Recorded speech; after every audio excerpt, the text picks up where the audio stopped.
Welcome to the Broken Pencil Booking Company Pro Wrestling Podcast infused with hip hop. I am Wood. Made daily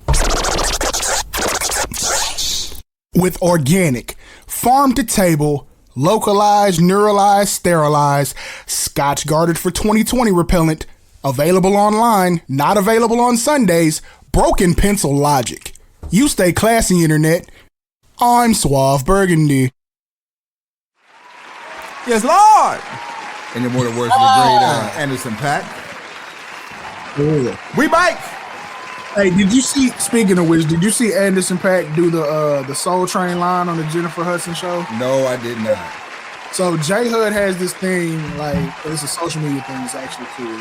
When she has a guest on, the guest does the Soul Train line on the way into the studio. They film it, throw it up on social media, and it's a cool little thing they do.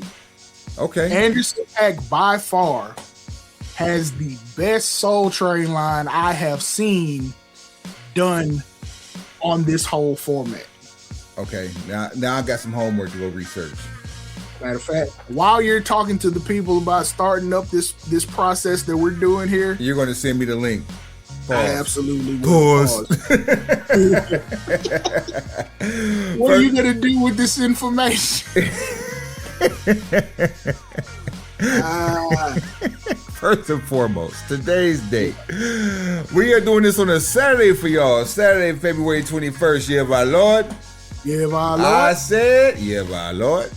Yeah, my Lord. 20 and 26. Mafia. Yeah. Wait, I can't just say yeah. There it is. Come on, bro. Come on, brother. As always, the Broken Pencil Booking Company Pro Wrestling Podcast infused with hip hop is sponsored by Sherwin Vigor Pro Audio. SherwinVigor.com is your pro audio source for all of your home audio, motorcycle audio, marine audio. Suave, where we at? On a boat. We out here on the boat. Also, Bluetooth portable audio. Go to the cart. Shouts out Henry. Shouts out Gary. Go to the cart. Pop in the code BPBC and get 10% off your entire purchase. Straight like that. SerwinVigor.com, Sherwin Vigor Pro Audio. Also, Vida Hermosa Cigars, VitaHermosaCigars.com. Vida Hermosa Cigars, a beautiful life deserves a premium smoke. Smoking is cigars is not an alternative for smoking cigarettes. Vida Hermosa Cigars, it's a beautiful life. Check in with us. Activities loading really, really soon as the spring and the sun comes out and we get our time back. We're going to be outside and up in this simultaneously. Also, tinyurl.com/BPBC merch. Suave, we got a sale going on. Tell them about it. Look, right now, when you go to tinyurl.com/BPBC merch, pick out whatever you want. Take it to the checkout. Put in code BPBC, BBG, no spaces, 20% off. Is this your Mark Briscoe attempt here? Hey, go to the cart, put in BPBC, get your BBG. Hey, look, I see. I hadn't pulled out the Mark Briscoe accent. The word of the day is discount. The word of the day is savings. So if you go to tinyurl/BPBC merch right now and conglomerate with your cart and put in where it says promo code BPBCBBG, guess what's gonna happen? You and all of your comrades will get 20% off. Thank you, Mark Briscoe. Appreciate the cameo appearance. And as we know and have been told on the last few offerings, once you have purchased 4 items from the merch store, the 5th item is on my co-host. On me for the free. That's how it go. So you get 20% off the first 4. And then a whole 5th for free. 5th. 20 and 20. 5th. Yeah. That's crazy. All right, so that's the rundown there. So where are we at with it? This year, we have the award show. This is our BPBC award show, by the way, 2025 awards. We do this like no other. There's been a lot of people coming in with award shows or awards, and that's what made us remember to do ours. Lots of waxing poetic for the wrong reasons on different accounts. A lot of waxing that turned into glazing from other people. Lots of handling. Yo, pause. It's on them. Take it easy. It's literally all on them. Ugh, BG.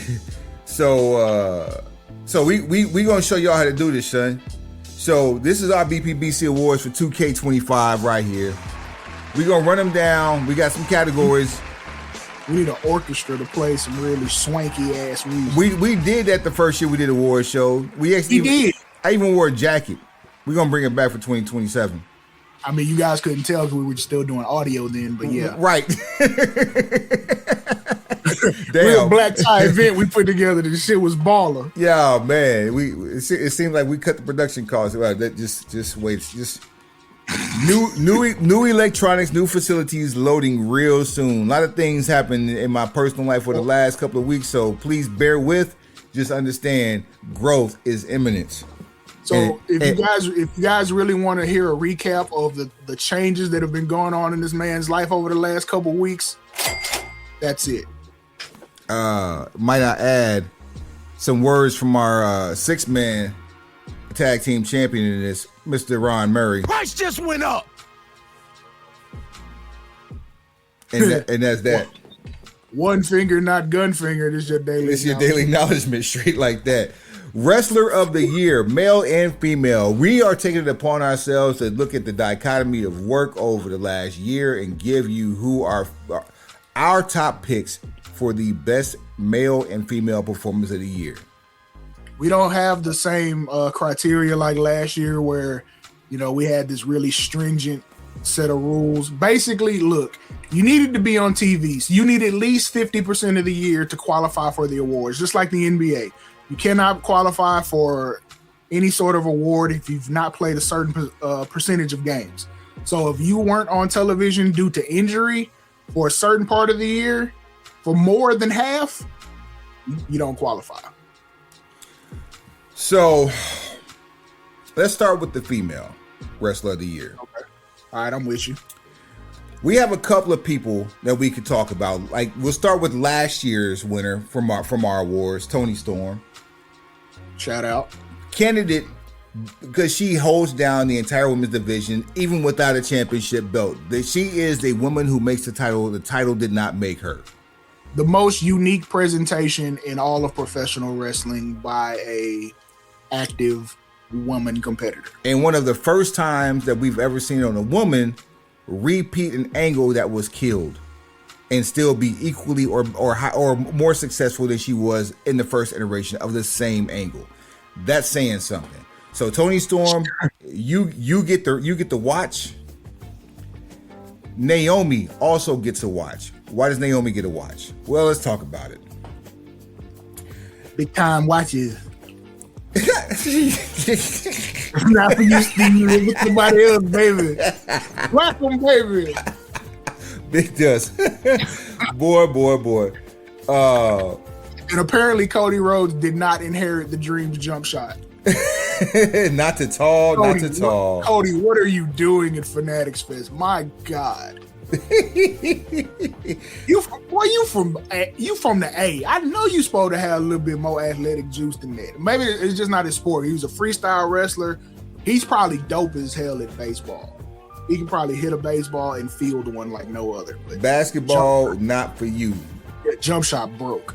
Yeah, come sit over here by me because mine is trashed now too.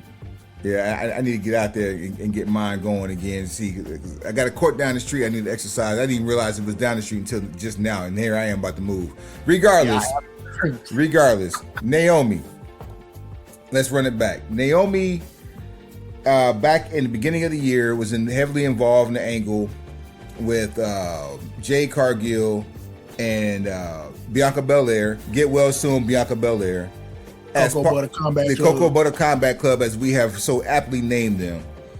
And people were glued to that whole situation up until Naomi. It was exposed that it was actually Naomi who was the assailant of Jade Cargill. We fast forward to, you'll hear this name a little later on, Evolution 2, live from Atlanta, and we have a no holds barred match for a payoff with Jade Cargill and Naomi. Naomi later in the end of the show cashes in her Money in the Bank contract, wins the WWE Women's Championship, and next week has to give up said championship because of her announced pregnancy and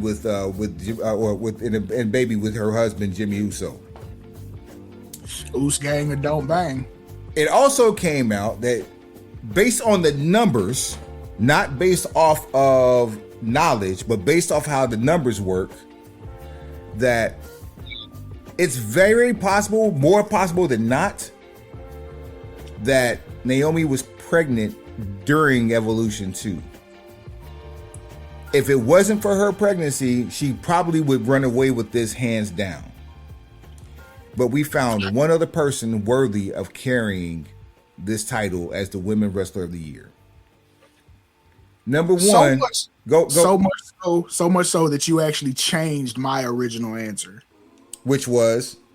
My original answer was going to be Io Sky, because I felt like nobody had the consistency on television with the match quality that Io Sky was having. Rhea missed time this year.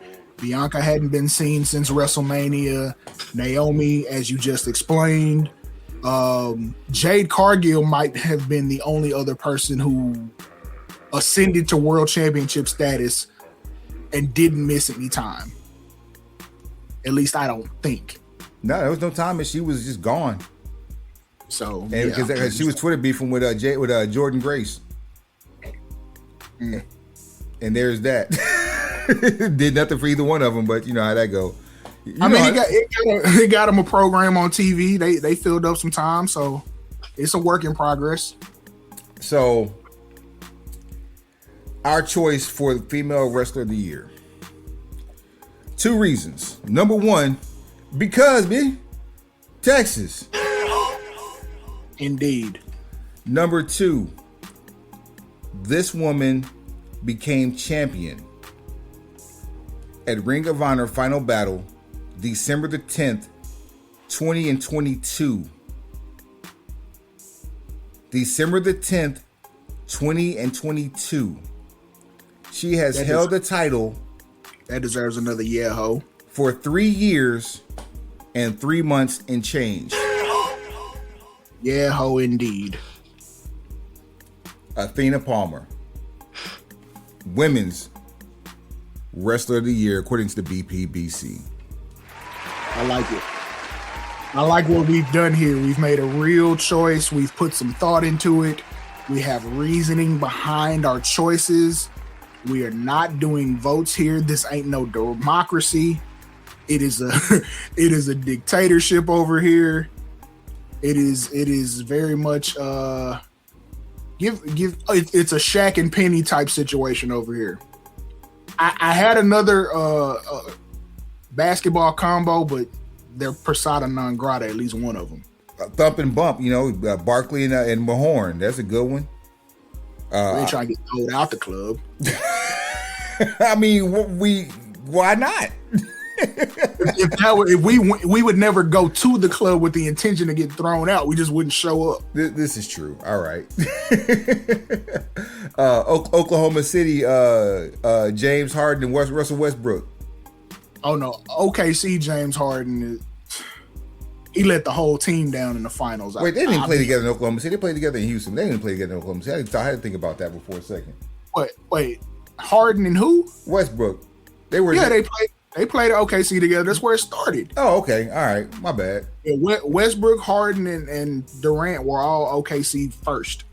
Well, Durant moved the team. Durant moved himself. Well, no, Durant was a supersonic. Yeah, I do remember that part. That's what I'm saying. Yeah, he moved the team to Oklahoma City. I mean, So there's that. All right. So our male wrestler of the year, Suave. So this took some thinking, and I used the same formula, basically saying I needed you to be there at least 50% of the time. So what's the superhero's top 2 abilities? Availability and reliability. Thank you, sir. Will you be there? And can I count on you to deliver the goods? There are people that, when booked, you can depend on to be there, and they will deliver the goods. They just aren't booked to be there as often. That would be our tribal chief. Even to a degree, Seth Rollins, but he's missed a significant amount of time. There was another one I had in mind that missed a lot of time, but probably would have fit into the Cena. Even Cena, same. He counted his dates. He told you how many he had. Put him up on the wall. So, for this year's Wrestler of the Year, care of the BPBC, CM Punk. Cranberry mimosa. He is the first in this whole era of people online complaining that the World Heavyweight Champion isn't there. Well, when it's Roman, he's never there. When it's anybody else, they have no questions about it. It's cool. It's cool when they do it. It ain't cool when we do it. It's cool when they do it. It's a problem when he do it. I eat noodles with no packet. That's the most Gen Alpha thing I've heard. Cereal, no milk, pot of milk, just water. But CM Punk takes the crown. He is the first person in this internet era of people being mad at the champion when the champion isn't who they want him to be, to bring back defending the title on a regular basis on weekly television. Even Seth, during his abbreviated run as champion, was not defending the title weekly. Jay, in his 51 days, might have had 1 or 2 title defenses on Raw. One of them was Seth. But Punk has been very consistent with being at every show for the most part, defending the title quite regularly on television. So for that reason, and the fact that he's essentially been the main character for the last year and a half, CM Punk, Wrestler of the Year. And it's so crazy because he was doing the same thing at AEW and couldn't fight the injury bug for the dumbest of reasons while putting up the same effort of work. It's crazy. Universe works mysteriously. Not for us. How different would life have been if the injury bug hadn't bitten Punk in AEW and the fisticuffs never took place? He's the only 3-time world champion in AEW that's not mentioned. I think the only other one is Jon Moxley. And then there's that. And that's crazy because one of the times he won the championship, he lost it without defending it because of the injury. So technically, he's still the AEW World Heavyweight Champion. It's debatable. I mean, we could be looking at the interim belt right now. It's debatable. Yeah, that's where the timeline splits like a Marvel movie. Yep. That's just like the IWGP title and the IWGP World title. Like there's a lineage that got broken. Speaking of IWGP titles. Oh, speaking of, great shout out to the BPBC Big Belt Giveaway. Yes. Follow at Broken Pencil BC on all formats and platforms to see how you can enter to win a big belt. One of 2 big belts being given away by the Broken Pencil Booking Company, pro wrestling podcast infused with hip hop. Yes, the IWGP version 4 world title, as well as the IWGP global title. There you Both of those are up for grabs. Go to at Broken Pistol BC on anything, on literally on anything and everything. Yeah, on what? Everything and everything. Check the rules there. Follow the rules. Listen in totality. We're doing this for look. It ain't often that you get not one but two active titles being given away, and online pricing ranges between $200 to $1,000 depending on your vendor. These are official, super official. So there's that. All right, back on task. Our next award is going to be the Tag Team Wrestlers of the Year. Tag team back again. We're doing both male and female. Check it to record. We ain't here for a good time. I mean, a long time. We're here for a good time. Facts. I'm going to get this one out the way. Male Tag Team of the Year, Bobby Lashley, Shelton Benjamin, MVP the Hurt Syndicate. Who better? Who in a real life environment? Who not messing with him? Not even Canyon. Nobody. And the fact that they're not tag team champions actually hurts my syndicate. However, get well soon, Bobby Lashley. Hey, yo, get off my syndicate. Man, yo, syndicate. I might have to adopt that phrase and then really start putting it to work. Well, get off my syndicate. Yeah, get off my syndicate. Yeah, syndicate these. Female Tag Team of the Year. It's kind of funny. Me and Suave were talking about this, and my pick originally was Io Sky and Rhea Ripley. However, they don't happen to the point that where we see them now if it's not for Suave's choice. Ladies and gentlemen, the Kabuki Warriors.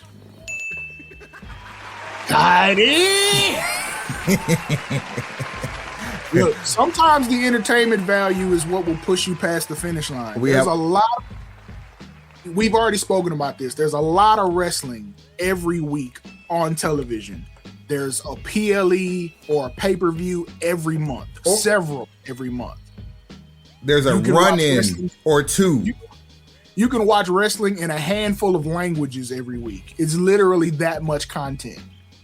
I think the only day we don't have wrestling on TV is Sunday, and I think you can probably catch a rerun. Oh, if you go to YouTube, you can.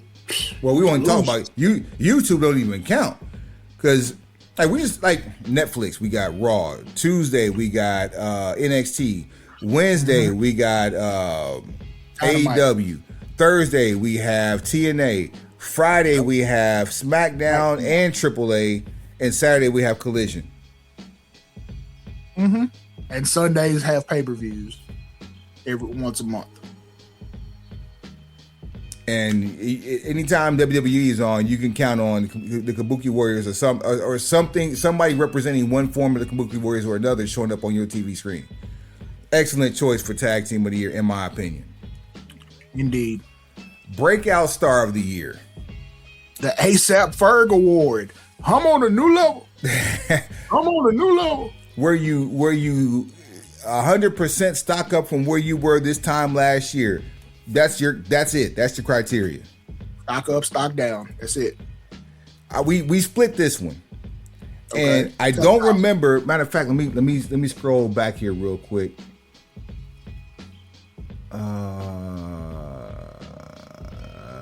Wow. Okay. It was Bloodline related last year. Okay.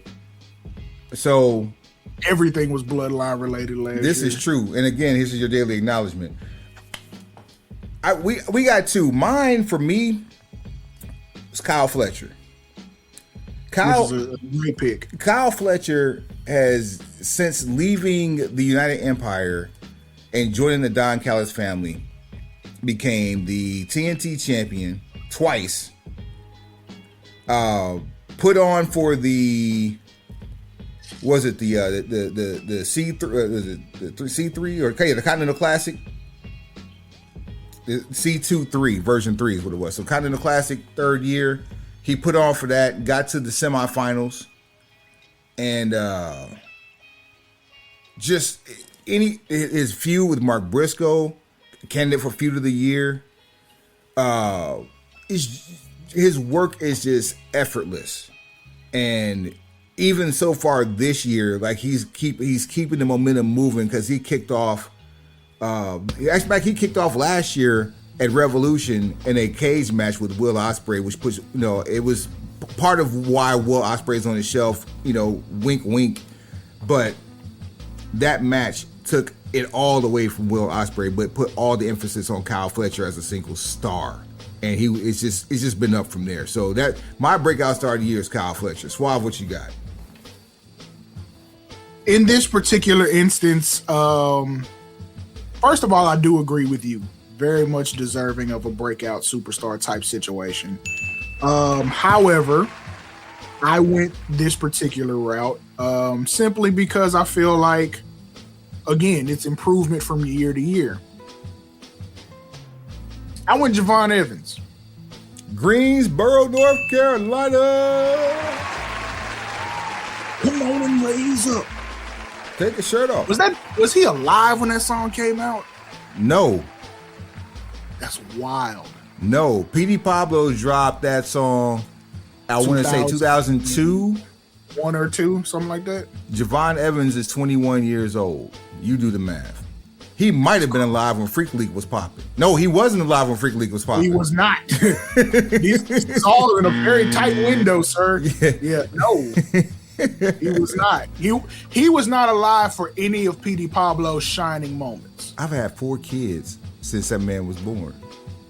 Relax, bro. It is the truth. Take it easy. It is the truth. Take it easy. That's crazy. But yeah, I picked Javon. I had Javon Evans. I feel like he's done enough. He's done a lot. I won't say he's done enough. He's just done a lot. Very few people get Randy Orton outside and to an NXT situation. And like Randy you don't call that shot for a nobody. There's a handful of people at the top of the back of the locker room, and Randy Orton is one of those 5 that's like at the top of the pecking order. Like if there's like a council of the senior statesmen of the locker room, Randy Orton is on that council. And for him to go to for him to go to NXT and put on for Javon Evans and almost give Javon Evans a win, Javon Evans didn't go over, but he got over. If he's in the room, you definitely got to ask him if you can leave your bag in there. Because if you don't, you just got to respect whatever space he's in at the time. Like, don't go in there doing stupid stuff. Ask that man if it's okay. Stupid. And make sure you give him a firm handshake when you see him too. Yeah, like I don't know if Randy daps up or fist bumps or what he does, but whatever it is, you do it with some authority. Your forearm needs to be sore afterwards. Like you need to see that Popeye pop. Yo, pause. No. Grip. Pause. Hey, we watched too much Mace, man. Too much Mace. Oh boy. What are you gonna do with this information? That's classic. I wish we could play that on here, man. James Harris. That man, he's never been funnier to me than that clip. Oh man. Oh, he had a couple. He's got a couple that go down in history. That one right now, because of how that one came into your world. And the fact that it landed in mine in a similar manner, like I'm in prisoner of the moment mode when it comes to that clip.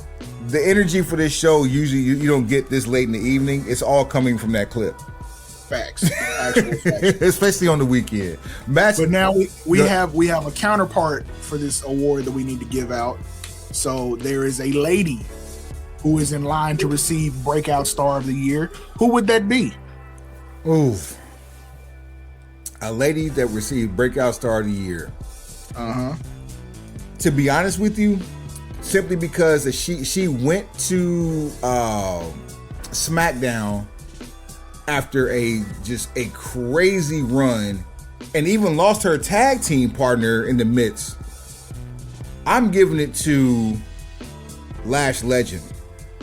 This is somebody who I did not plan on even, having on my radar 2 years ago because of what she did with Jakara Jackson. And Jakara Jackson has, left NXT and gone to TNA after her 30 days expired and rebranded herself as Mara Jade. And everything that you didn't see from her in NXT, you're seeing now from TNA. If it wasn't for the fact that she was in TNA, Mara Jade will also be in contention for this, and they could possibly be a tag team of the year if they stayed together on the main roster in WWE. But her going over to SmackDown and holding court in the ring with some of the best that SmackDown has to offer, I gotta give it to Lash Legend. Okay. My honorable mention is someone. I realized why I couldn't give them breakout star for 25, because they've just been consistent every year that they've been on television. They've gone stock up every year, but I wouldn't call it breakout at this point because it's just on an incline to improve every year. Shout out to Willow Nightingale. Yeah, buddy. Now, she did earn a pay-per-view placement, during the whole, Anarchy in the Arena? Yep. So that would have been absolutely a reason to say stock up breakout star of the year, but I just feel like she's been consistent time and again. Again, what are the two greatest abilities? Availability and reliability. Available and reliable, that defines Willow Nightingale. Who's better off now than they were a year ago is my choice. Maxine Dupree. Ooh. Very well done, sir. Like, just went from almost a cheerleader. Let's say it, from chicken shit to chicken salad. I mean, there's that. You go from essentially being eye candy with a team who can't really get it on television to you're semi-main eventing with Becky Lynch at Madison Square Garden. That's full stock up. It's the definition of stock up. First singles title against Becky Lynch. So I mean, hey, I know people like to put that Becky Hogan thing on her, but that's not good Triterish. That at all. That is not how business that works for her, brother. Sister. And speaking of Becky, she is the road mom of Javon Evans. That also is not good Triterish. At all. At all. As a matter of fact, since we're going to bring that guy up, available at the merch store. I should have wore that one tonight. Heenan was right. Yeah. Randy always knew, and the Irish Sheik didn't lie. Pause. And that shirt's 20% off on the merch store. tinyurl.com/BPBC merch. When you enter at checkout, BPBC BBG. You know what those letters stand for? Broken Pencil Booking Company. Big Belt Giveaway. There it is. Best and worst match of the year. We split the best. Suave, I don't even know if you have a worst, but you're going to agree with me when I give you mine. Yeah, I'll probably just side with you on yours because I have two nominees for best. I can't decide which to take. Okay. To quote the great Tommy Dreamer, I'll take them both. I'm hardcore. Everybody needs to relax. First shout out to Go ahead. My two honorable mentions that have to duke it out for best match of the year. First, this one had the best story and theatrics to go to it. Even though the actual match was good, it was outshined by the theatrics and the story. Roman versus Punk versus Seth, WrestleMania 41. There's the bloodline. There you go. Facts. Second, Rhea Ripley versus Io Sky from Evolution. Wow. We can flip the coin on that. If you got a third one to throw in there and we pick the best of the three, I got two more. We got a 4-pack Shakur here for this one. All right. So, and honestly, we can throw a fifth in there just for shits and giggles. So, in the fifth one we'll agree upon, but it's not going to be a winner. We're going to agree that it's an honorable mention. In fact, I'll give you that one right now. From SmackDown for the U.S. title, the return of Ilya Dragunov versus Sami Zayn. I like it. Just go to YouTube, watch the match. Amazing match. From Ring of Honor, Death Before Dishonor. Bandito versus Hechicero for the ROH World Title. I've heard good things. Barn burner. This pay-per-view went off the rails early due to distribution and technology issues. Tony Khan put it on YouTube for the free. The entire pay-per-view. Even Lee Moriarty put on a fire match for the Pure Championship. That could also be a contender, but for this one, we didn't put him on there. Bandito versus Hechicero, amazing work. Also, Suave, you brought this one up. From AEW Dynamite on September the 17th, 2025, Mascara Dorada versus the Beast Mortos. Only a 10-minute match, but Dorada doing he's the next incarnation of a cheat code that we have from a luchador, and the Beast Mortos is too wide of a body to be able to do the things that he does in that ring.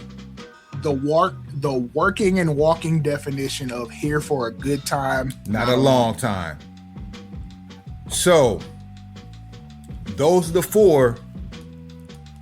Pick one. So you know me, I like the number side of this thing. When in doubt, go with the product that did the best for business. More business has been dictated by that main event of WrestleMania 41 than any other match we have on this list. It ain't even close. So, and which one would you go back and watch on a regular basis? Which one's going to be included in some sort of a mixtape or a chronological order situation 5 years from now? 67% of that match is the main event of one of the nights of WrestleMania 42 this year. The story continues. I guess we got our answer. Okay. Seth versus Roman versus Punk. Roman, Punk, Seth. There it is. There it is. Now, on the flip side of the coin, worst match of the year. Don't kill me for this. We all have opinions, and opinions like, shout out to the pimp. You know what I'm going to say. You mentioned it early in the show, Suave. I never want to see this again. Anarchy in the Arena, the women's version. Oh, wait. You mean Blood and Guts? Blood and Guts, thank you. Blood and Guts, yes. Bruh, I forgot about that because that was a rough situation. Yeah. It was not good. I understand people want to protect themselves, but if you protect yourself, we should not see that much blood. I remember we saw War Games matches that didn't even have accidental blood in them for years. Gratuitous blood gratuitous blood for the ability to say you were bleeding doesn't help anybody. Britt Baker, it just proved that she's so sorely missed in that division right now because of how poor that. I wouldn't go that far either, but I would. I definitely would. I can think of at least one billionaire that doesn't agree. I wonder if it's.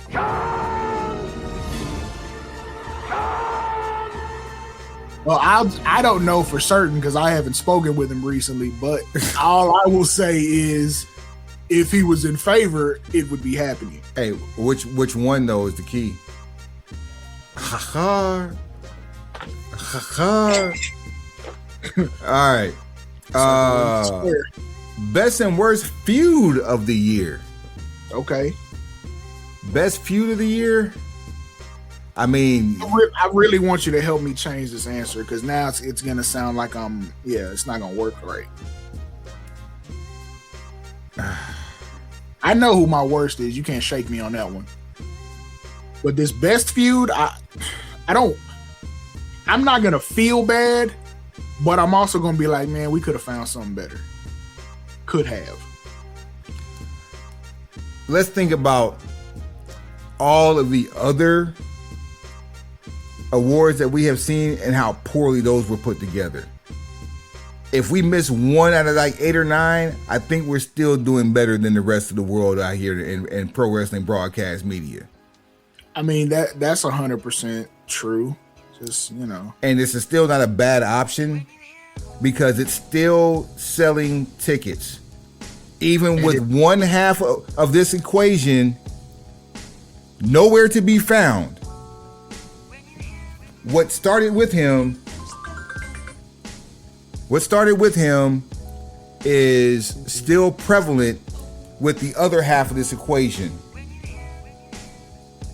So without me, clouding the judgment or clouding the waters too much here, I'm just gonna go ahead and put it out there. Your choice has to be my choice in this one. It's Punk versus Seth. That was my choice. It's been going on the entire year of 2023. Well, most of 2023, all of 2024. Most of 2024, all of 2025, and we're still going into it 2026. And he's nowhere to be found. You started the Raw on Netflix era with that match as your main event. And even now, you could get away with making that a main event. To a Raw, to a PLE.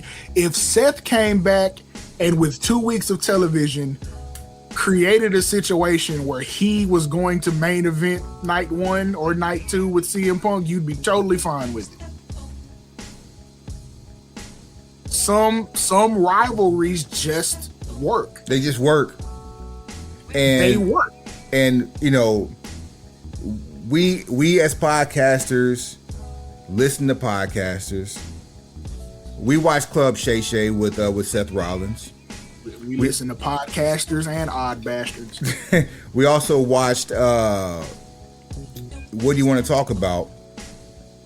And Cody said something on episode with Jey Uso, the work under the work.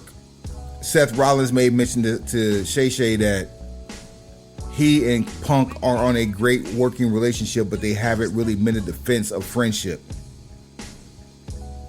And if you listen to that interview or watch that interview, you understand why his grudge holding is at a completely different level than I previously understood. And whether it be true or whether it be the work under the work, it's still holding true that this feud is going into yet another year. Whether or not if it's true, is it believable? Yes, it absolutely is. It's still real to me, damn it. And on that note, Punk versus Seth, feud of the year. Who is the worst feud of the year?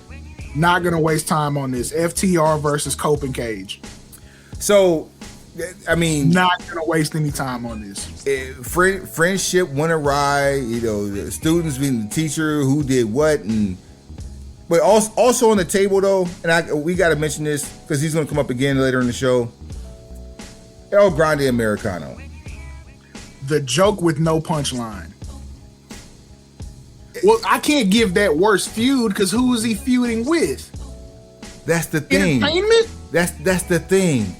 He's beefing with Entertainment and nobody's won a pinfall yet. How did we lose one and gain another one with 2 sidekicks?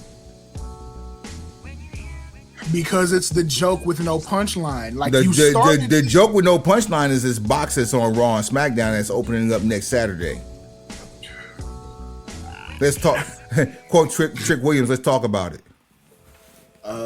That's a long way to go for a troll.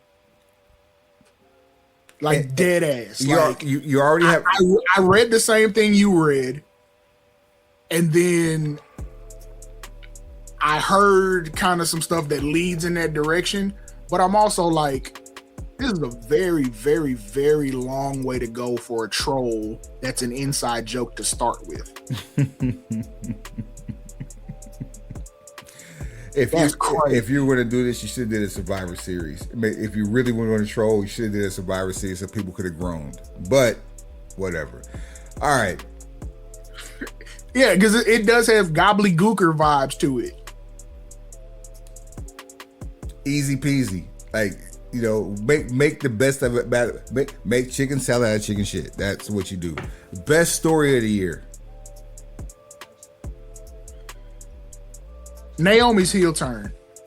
Everything about the Cocoa Butter Combat Club implosion, the return of Jade Cargill at Elimination Chamber, her going stupid on Naomi embracing her negative side, basically adopting a couple of little nuances of Owen Hart's turn, including the caution tape. Bruh. Her becoming literally the best heel on WWE television. Dog, this is probably and a world champion. This is one of the only things that I really liked about Unreal. We got to see the behind the scenes of the making of the briefcase. Remember what we see online, like, because her internet trolling went to a whole new level with her anti-Jade post, and Jade with her anti-Naomi post.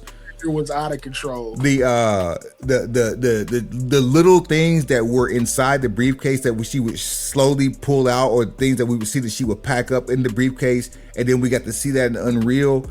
Like, that's a new level. If you want to sell merch, you sell the briefcase with all the stuff that she packed in the merch.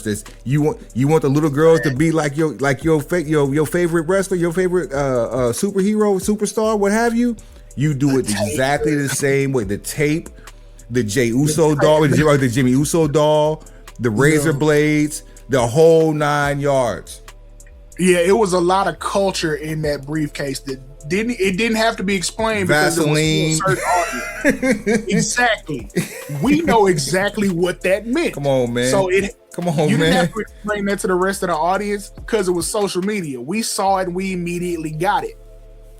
That story goes on. Even she could have continued that story on even in her absence. I mean, look, pretty soon we'll get back to business, and it's hard to say that somebody who's been there and been on that grind this long, air quotes, finally figured it out. But she finally figured out what works for her, because our age-old objective in this space is to translate the culture for public consumption. She figured it out, and commendable. As a hated commodity, one of the most cheered and jeered by the same people for the same reasons. Man, come on, man. And if you want proof, go watch the promo she cut when she told everybody she was pregnant. That's a heel. No. Go check the reaction when she won. No, go check the reaction when she cashed in. Then check the reaction when she won. She was leaking like a faucet too. Look, this is the green light for WWE's production team. Shout out, guys. Appreciate y'all checking out the show again. We need a Naomi mixtape on YouTube of just last year. 2025 only 30 days. Go check it, or 30 days, either 30 days from now or 30 days before she come back. Go check it. There it is. It's gonna be up there. Everybody relax. Meanwhile, worst story of the year. This can go every aspect of what you just said, Swab. Cena's heel turn. Cena's heel turn. And the retirement tour. You could break down the retirement tour. You could break down the final boss. You could break down Travis Scott. You could break down the fact that because Travis Scott never got the Cody never got his lick back on Travis Scott because Travis Scott skated. The fact that they tried to bury Travis Scott, and the fact that The Rock disappeared during this. The fact that John Cena came back and said that he should have never done that to begin with. Like. Did you see the clip where Cena was like, I haven't seen the whole episode, but where in this clip he kind of alludes to Travis didn't want to do it anymore. And then The Rock went another way. Those two, because I do know from watching enough John Cena, he's very diplomatic about the statements he makes. So he doesn't mix a lot of conjecture in with his statements. He's gonna say it and it's gonna be true how he says it. I just want to know what caused it. What's causing all this? That part. Because, like, Travis Scott deciding to do something else, that doesn't strike me as shocking. And, you know, things happen.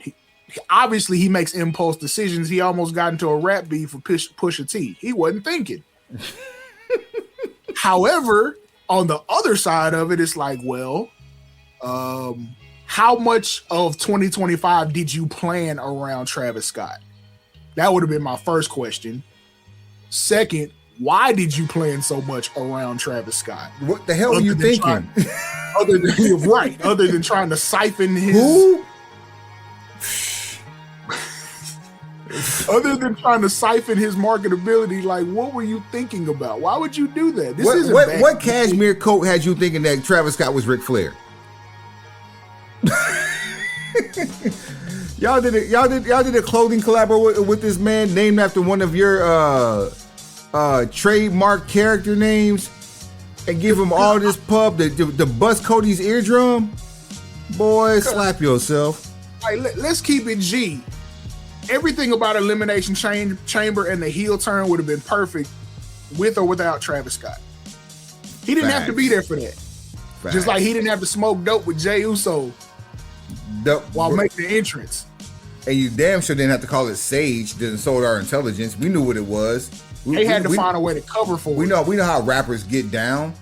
Was that not the first episode of Raw on Netflix? January 6th? Yeah. Oh, yeah.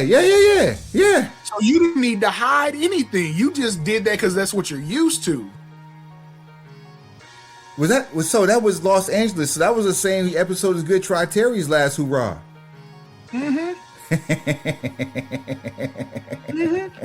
You're absolutely correct. I'll stop you when you start lying. Oh boy. Exactly. When you do great, we'll call you out. When you do bad, we'll do the same. That's how this works. All right, moving on. We may call you a little, we may call you a lot. Just know we're going to call you. Best heel of the year. There's only one answer. The new legend killer, the career killer. I hate how we got here, but we're here now. The 5-star ring general. Walter in our house. Shooter McGavin. I mean, he does the part of playing the heel better than just about anybody else, and he didn't miss a lot of time. He was granted a vacation because he was on TV every week wrestling over and over and over again. Let's see, Jey Uso and there was one other loss that he had last year. Who sent him home? Punk. That's what it was. Jey Uso and Punk. Here's an odd stat. Ever since being called up, he has like 6 losses and they're all championships. He might be the one to break 17. You could have left break 17 off and just say he might be the one. He could also be the one. Whatever it needs to be, he might be the one. He could also be the one to run the belt into the ground and retire with the longest reign this side of Roman. He has so many things working in his favor, including the people that are writing the stories. Look, let me land this plane for you, Suave, real quick. Not even to cut you off or disrespect you. We say it all the time, less is more, right? Right. Well, we have that answer for you later on in the show. Walter is as bare bones of a professional wrestler, not a sports entertainer, a professional wrestler as you can get in 2026. When they say throwback, this is what you saw on TV in the 70s and in the 80s, and more so in the 80s in house shows than what you would see on the TV in the 80s. But Bob Roop comes to mind. If you don't know who finish, kid? If you don't know who Bob Roop is, I'll move. If you don't know who Bob Roop is, Bob Roop used to take kids who wanted to come to wrestling school the first day, stretch them and break limbs and see if they would come back for more. Facts. That's Walter. And however you want to present him, you can, as long as it's the stripped down version of what you think it should be. That's your guy. There's nobody else that can do that right now. And he doesn't even have to change his presentation to be a face. Because the work is what he focuses on. It's easy. All he has to do is retire the right person. That or just focus on the ring is sacred. If at any point after Punk sent him home on hiatus for about 2.5 months, if he had come back, looked the Vision square in the eye, and gave that same spiel that he gives about the ring being sacred and you're just another so-and-so, he'd be face number 1 on Raw. He's already, and you could ride that for about 6 months. He's already retired 2 legends. Wait. How many? 2 and a possible? Two legends and a Goldberg. Damn. So AJ, Goldberg, and who else? Cena. How soon we forget? Right. How soon we forget? Do you see how it ended up his worst story? Like you didn't pin that correctly. And Walter was involved in that too, unfortunately. I mean, he's getting the proper placements. Like they're paying for the radio spins. Absolutely. So hey, heel of the year. Worst heel of the year. Walter in our house. Worst heel of the year. John Moxley. Here's what I can say about Mox. He shows up every day. I was going to say that. I don't want to hate him. I don't want to like him. But I think as a fan, I want to see him, and that's about where it stops. I'm very much entertained by aspects of his presentation. It has nothing to do with the character work. He himself is just, I don't want to say he's a funny individual. He's an entertaining individual. His quirks make him entertaining, yes. Right. If you know what to look for, he's hella entertaining every time you see him. But let's keep it G. At the end of the Death Riders saga with him as champion, even AEW crowds were checking out on this. Check the main event of All Out in Toronto, or any of the subsequent other matches that came afterwards. With the exception of the Continental Classic match that he had against Okada. And was that's the end of 25, right? Yep. Okay. Matter of fact, those last 2 matches, the semifinal match against Fletcher and the match against Okada, both of those matches. We had already talked about how much I hated that. Yeah.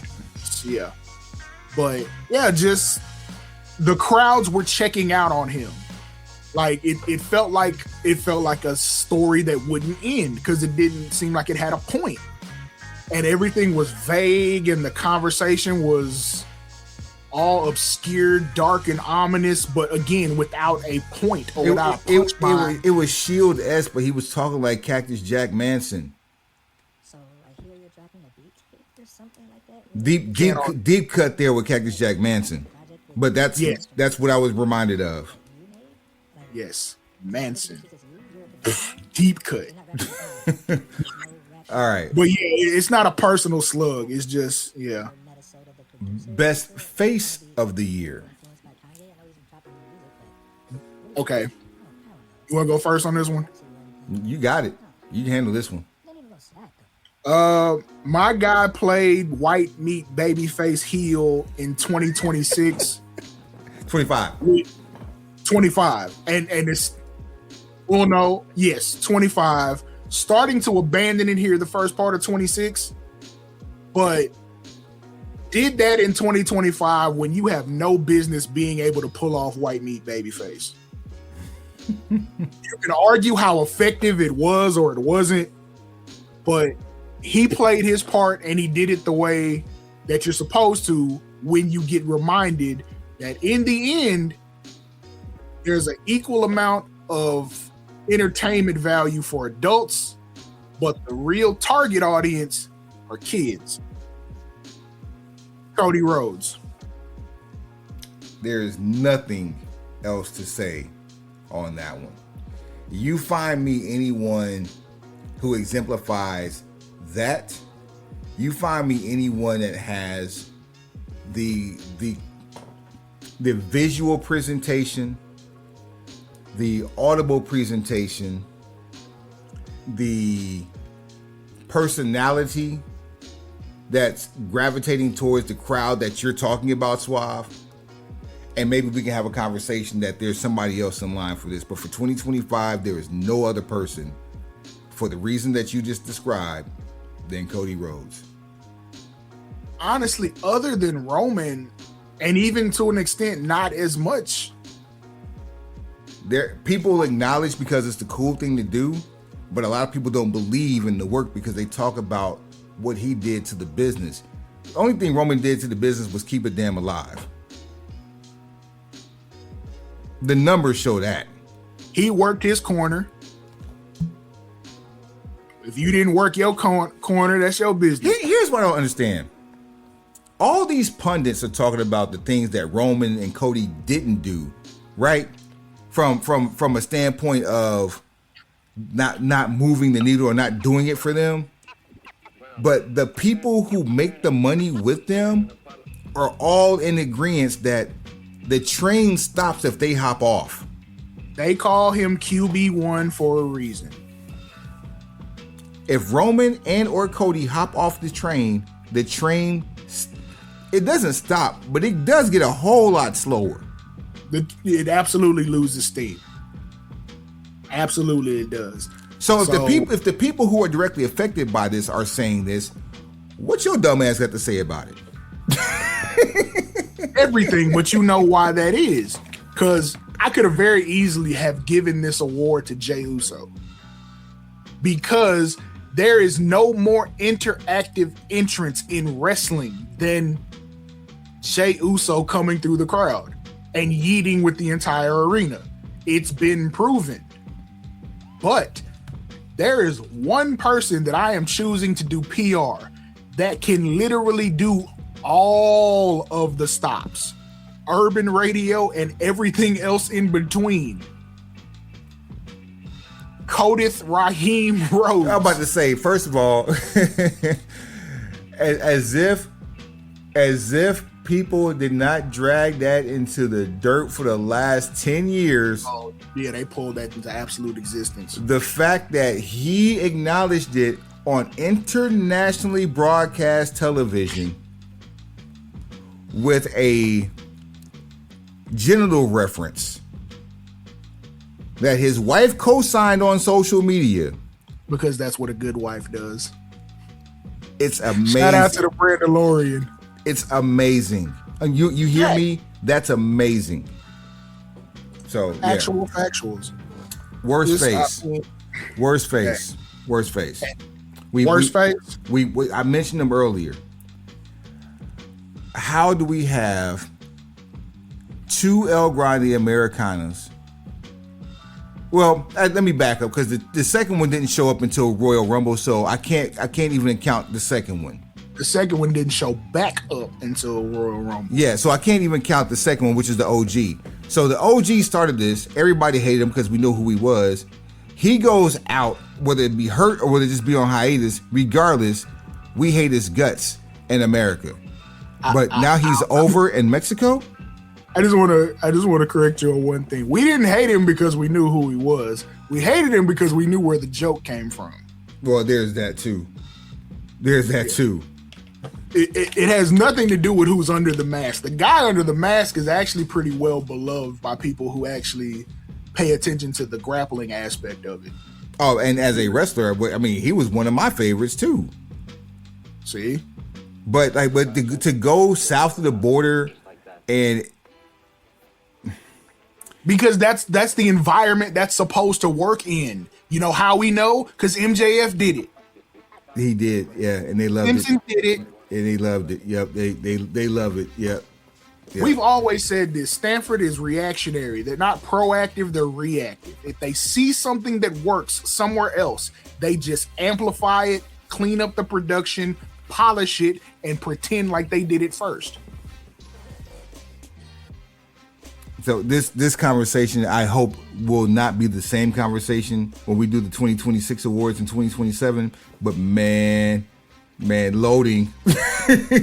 Loading. Worst pay-per-view of the year. This is our last category. Worst pay-per-view of the year. Worst, WrestlePalooza. When the experts at the network that's letting you grace your product or grace their presence with your product give you a failing grade. That's wild. Your first time in class. Right. Like, we recruited you to come to this school and then wrote a scathing review of your first game. We gave you bread. And then we told you, we don't know if this juice is worth the squeeze. That's crazy. We're in bed as business partners, and you decide to go pillow talking in public. And as the owner of the bed, I turn my back on you. Listen. Oh, you got me, boy.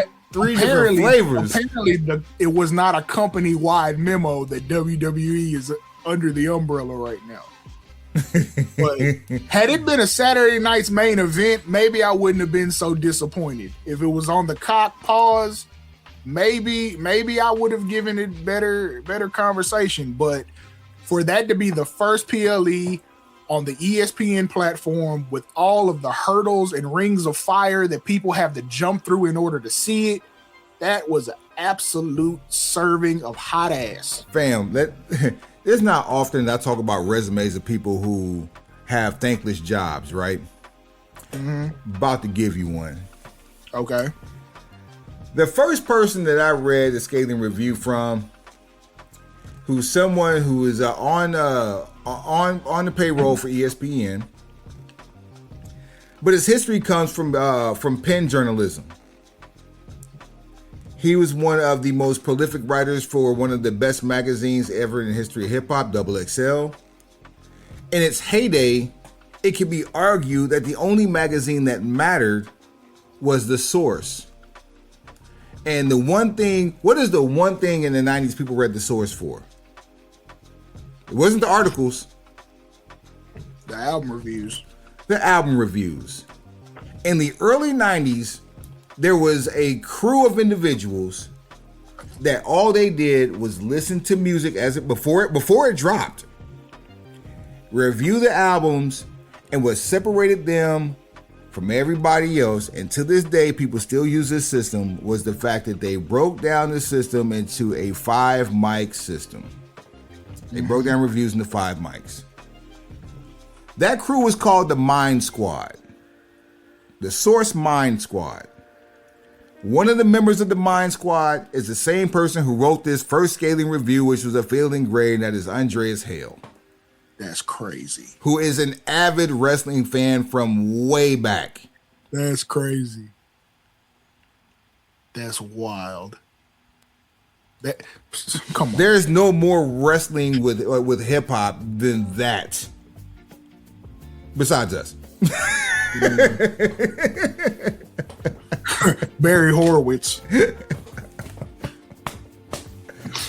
That's wild. Yeah. And that's just a short list of the things that he's done, but I figure I'd give you that little nugget there. That's absolutely terrible. WrestlePalooza, absolutely the worst. Now, for the best. We looked at AEW. We looked at WWE. Mm-hmm. In all fairness, we do not include New Japan because of the time discrepancy.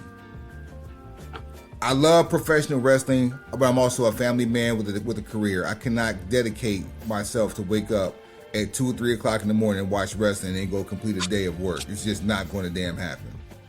Especially once a month or once every 2 or 3 months. That's not going to happen. Just sorry for you New Japan fans, but that's what it is. Translation: bitch, I'm an adult. God, hear what you mean? Get you some kids and come talk to me. Tell me how life is for you. Get you some business. Your bum ass. Cashmere comes. You gotta love it. Never do well. So be a productive citizen and get back with me. Yeah, TNA had some decent showings, but they're still not where they were 2006, 7, 8, 9, 10, 11, 12, or 13. Let's just 6, 7. Let's just face it. So, and believe you me, AEW didn't have a lot to choose from. They had a couple of gems in there. But the one that stuck out to me more than anything, again, I told you earlier, less is more. We didn't know what to expect from this, especially considering different things we heard about crowd sizes, the fact that this was supposedly booked unknowingly around a 3-day stint in the same city with one of the biggest artists in the damn world in Beyonce. Right down the street, the damn Mercedes-Benz Dome. But you put on the second iteration of a pay-per-view that was created by an organic movement within the organization. But that pay-per-view happened about 8 years ago. But what did you do? You did it anyway and knocked it out the damn park. Let me read you this card, because this is going to make me want to go back and watch it. Let's see here. I should have had the card pulled up, but I just, me talking about it, like, I got to relive this. So bear with me while I pull the card up. The show starts off with a complete and total bang. Word to DDP. And so we have, actually, no. Well, I guess it did start off with a bang, because this was actually pretty dope too. Becky Lynch, Bayley, Lyra Valkyria for the Women's Intercontinental Championship. Lyra had already had some issues with consistency in her matches, but now she has Becky and Bayley with her in this match, and it elevated her. The next match for the NXT Women's Championship, JC Jane versus Jordan Grace, featuring a heel turn from a newly arriving Blake Monroe. She's here for a cup of coffee, and turns around, turns heel, and helps out JC Jane after the match. So you had an NXT match on a main roster pay-per-view. We also had a fatal 4-way tag team match for the Women's World Tag Team Championship. Judgment Day versus Charlotte Flair and Alexa Bliss versus Sol Ruka and Zarya. More NXT action versus the Kabuki Warriors. There's your Women's Tag Team Wrestlers of the Year. And let's see here. Everything happens for a reason. Tiffany Stratton versus Trish Stratus for the Women's Championship. This was nothing more than a smooze fest for Trish Stratus. It was just get Trish on TV because she helped do this too. It was a resume moment for Tiffany Stratton. It's one of those career builders. Naomi versus Jade Cargill, no holds barred. Cooked. That's the bang that we were talking about. Cooked. Stephanie Vaquer versus eliminated Lash Legend in a coming out moment. It was a 20 women Evolution Battle Royal for a future World Championship match. This is the match that set Stephanie Vaquer for winning her World Championship. Also, a coming out party of sorts for Lash Legend. This is what I'm talking about. Breakout star of the year. See how this works? And then Io Sky versus Rhea Ripley. That turned into a triple threat with a cash in. This is your pay-per-view of the year. Hands down. I had more fun watching that show than anyone I can remember. And I tried really, really hard to give it to an AEW show.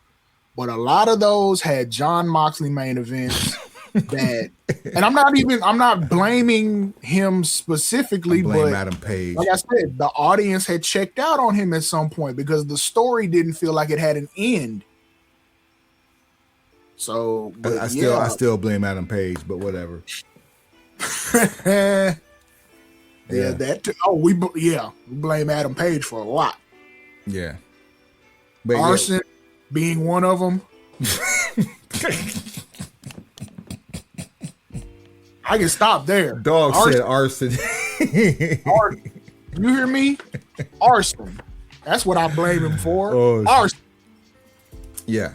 So yeah, your women's pay-per-view of the, or actually not just that women's, your pay-per-view of the year period happens to be a women's PLE, and that PLE is Evolution 2. And I got one last award. This just in. My Sahab felt like there wasn't a body bag this year. Oh shit, he found one. Chances are I got my arms folded because I'm sitting here like there ain't no Brandalorian, ain't no lump of coal, ain't no body bag. I'm over here Kanye on Sway. Tell me what you got, man. So look, there were some promos cut, most of them being by Naomi after this heel turn. A lot of them taking place online. Again, more Naomi. But I had to find a way to recognize this moment, and this is the best way I could figure out how to do it. When Bronson Reed carjacked the sneakers of Roman Reigns and put them around his neck, I am telling you, the reaction that it got out of us in a text thread is like few things we have ever discussed wrestling wise. This was like Samoa Joe telling Jeff Hardy to shut up while I'm sharing with the group. Treat this like an AA meeting and shut up while I'm sharing with the group. It's that level. That's what kicked off the body bag award itself. Facts. The level of cultural relevance that comes from beating a man up and taking his shoes, tying him together. Don't forget to tying him together. Tying the laces together and then wearing them around his neck. Which the neck is the telephone wire for those of you who are you in the know. If you know, you know. Oh my God. That was, you can't cut a better promo than that. That's great, Suave. That's great. The making of the tribal thief is the body bag for 2025. All right. So there was one other thing. I'm trying to find it. Because I swear we posted it, but I guess we didn't. What's the November pay-per-view for AEW? Help me out here. It's not World's End. It's the one before that. Yep. Is that Revolution? No, it's not Revolution. Full Gear. It's Full Gear. So let me pull up the Full Gear card real quick and tell you who this. Because this is the we forgot to do this on the Instagram for a myriad of reasons, but we have to do it on here simply because you remember the body bag. I remember the oh shit moment of the year award. Yeah, it was Full Gear. Actually, it had to be Evolution. Oh, it had to be World's End that this happened at. Because I know it did happen to Mercedes Moné. Hold on one second here. World's End. Yep, that's it. Oh shit moment of the year. Lots of things happen where belief is suspended, and like here's a peek behind the curtain. I can tell you right now that unless he outdoes himself, or like we see something absolutely crazy that makes us jump up out our seat and call each other, Javon Evans for 2026 has the oh shit moment of the year with that cutter that he did on Rayo Grande on Monday Night Raw. Would you agree with that so far? So far, because You're saying for 26 that's going to be a one. For 26, that like as of this moment, if 26 ended right now, that's the oh shit moment of the year. Have you seen anything else that made you say oh shit? Like to that? Actually, no. So there's another nominee. You got to think about the last three that we posted. Yeah, I mean, because Swerve and Kenny Omega. There's arguments here, right? So there are things where suspension is this. I mean, where disbelief is suspended, rather, or belief is suspended. That kind of make you think something really bad happened, and in some cases, it really does. Right. Our 2025 oh shit moment of the year is a situation that we thought we saw the worst thing that could possibly happen on television in a live round, and by all accounts, everybody walked away safe. Oh, and that is the tornado brainbuster from the top rope that Chris Statlander delivered to Jamie Hayter. Bruh. Yeah, I was convinced we had seen a murder death kill. MDK. Yeah, we saw MDK. Like, yeah, for those of you who've seen Demolition Man, yeah, we thought we saw one of those. I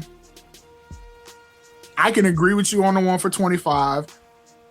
26 is off to a bang though, regardless. 26 got 3 that we've posted because 2 are from Dynamite, 1's from Raw. So you got the cut. You got Javon Evans, timing a perfect cutter from a opposite corner.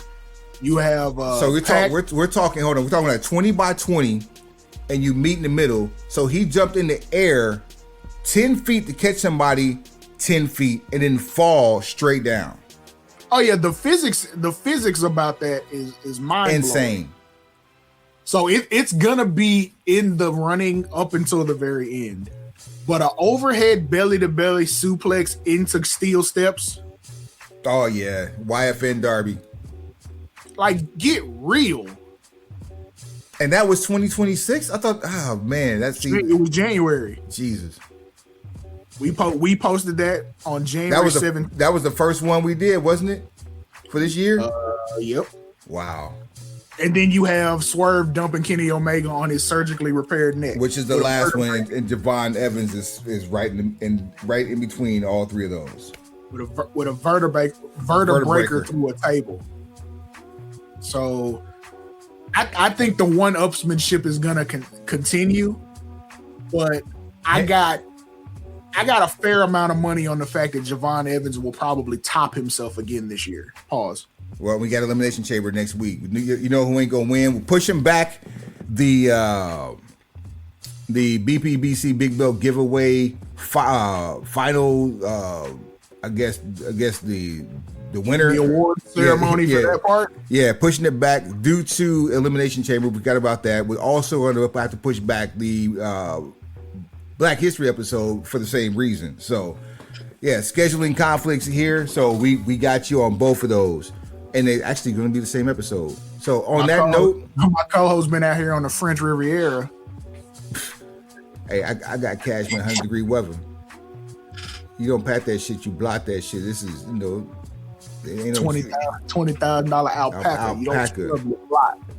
You know what I call my pet llama? I call her Dolly. Suave, take it to the house. Put the club soda on there. Pencil pushers. Like, rate, share, subscribe.